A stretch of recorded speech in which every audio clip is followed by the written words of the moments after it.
Hello, GameCadet here, and today I'm going to be reviewing the 2 to 4 player game set by Mayfair Games and Cosmos, Candamir.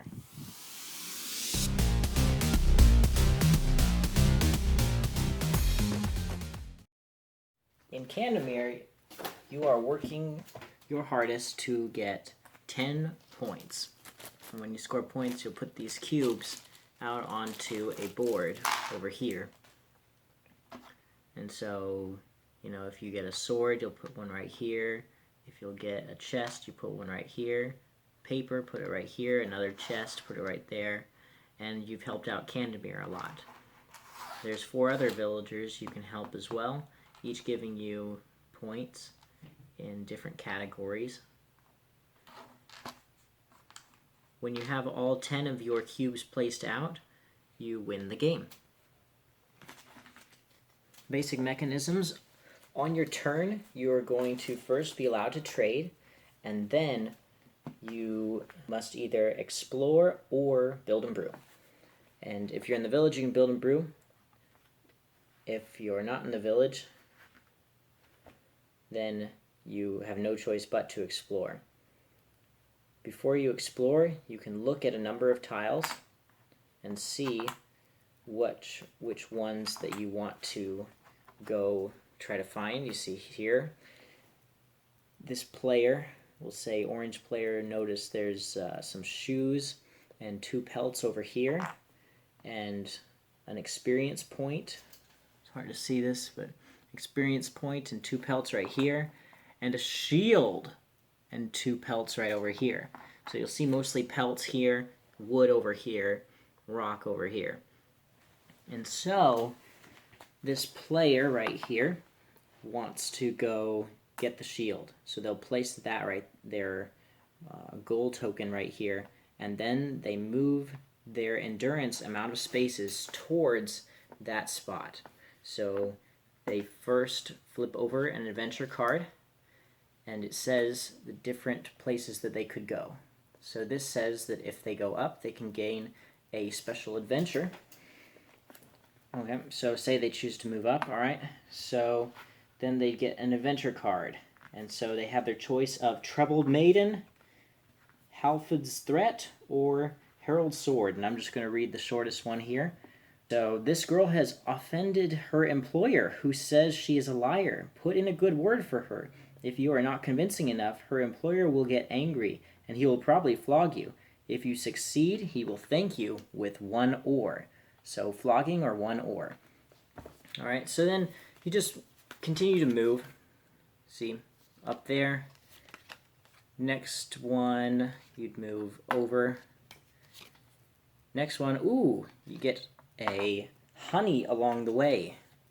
So there's a honey. And then finally, bam, alright, you reach your destination. Okay, didn't have to fight any bears or wolves along the way in this Settlers of Catan role-playing game style thing. So at that point, you'll get pelts, which you can use later on when you go back to your village. You can build and brew some of the things that we talked about to get these cubes and win the game. So strategy-wise in Candamir, you have these stats that you are working with. You have your prowess, your charisma, your agility, and your strength. And throughout the game, you want to build up those stats. Okay? Other resources in the game can be traded, but your stats can't be traded around. So if you are winning the game, it's probably because you gained a lot of stats at the beginning of the game, not because you are a good trader. Because nobody's going to make a trade if it doesn't benefit them just as much or more benefiting you. Alright. I noticed one of the stats, charisma, is underpowered in this game. The other 3 stats seemed pretty even. These 3 resources you'll find along the way, and they work to build up those stats, build up against trials and such. These 3 resources you get at your final destinations when you actually flip open one of these tokens, and those are used to gain the victory points. Now I got to talk about victory point track right here. when you get these 10 points, similar to normal settlers, it's a sudden death victory. You get those 10 points and it's game over. So, ultimately, what do you notice about the resources? Wood, wood, wood. Everything needs wood. Now, some things need a lot of fur, some things need a lot of ore, but everything needs wood. And so, you're going to be traveling to this forest a lot.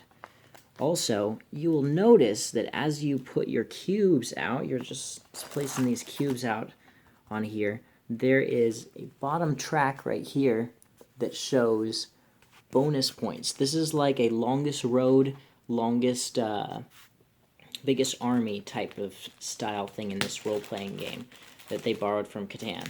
So if I have the most points helping out Candamir, the wood guy, the lumberjack, then I get Candamir's favor token, which is an additional 1 bonus point.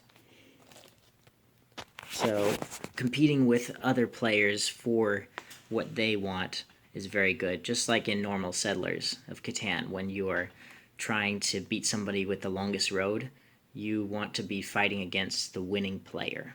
You don't want to be fighting against somebody else, because then the winning player will continue to get better and better. So if you are the type of person who likes role-playing games and Settlers of Catan, this might be for you. Candamir the First Settlers is exactly what you ordered.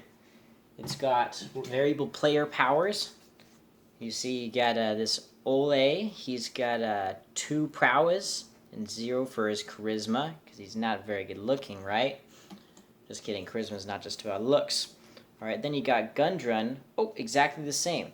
See, that's a really cool thing that I like about this game. We'll start off with that there's a boy for every girl character that there is in the game. So it's just not all girls. They were very forward-thinking than that and didn't put boys in the minority.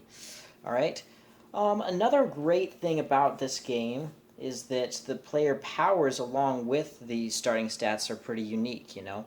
Inga's friend, Britta, this girl here, much nicer name than Gundrun, can receive 1 ingredient of your choice when you catch a snake.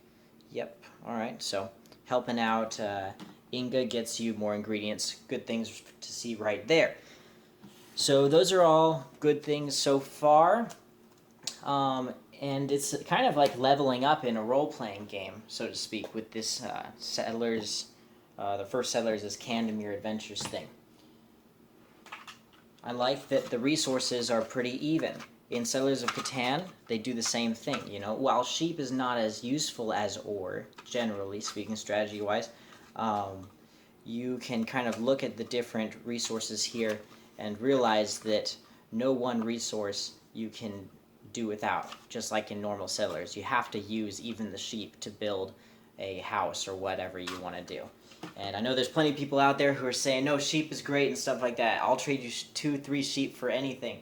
But well, whatever, don't want to talk to you. Alright, so I gotta continue on with good things about the game first. So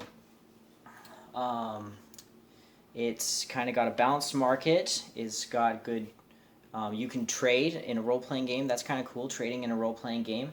The back of the board looks really nice, and I would put this board up on a wall or something like that if I could guarantee that I would never play the game again, which in fact I might never play it again, because here's the kicker.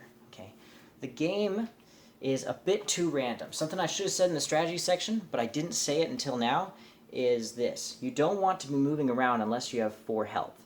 Okay, because if you have less than that, then you can't move as far, and so it's diminishing returns as you're moving to these different places. So if you're down to 1 health, you gotta heal. You just gotta heal. Now, the game makes there ways to heal, but ultimately I hated that mechanism, because the game was random enough that you could just get hurt, have 1 health, and then you gotta go run back to the city and get healed, which really sets you back by a lot. And the game is an hour and a half, 2 hours long, and you don't want to be playing a game for that long, and then at the halfway point knowing that you can't win because you only have 1 health left and you got to waste all your time going back to the village.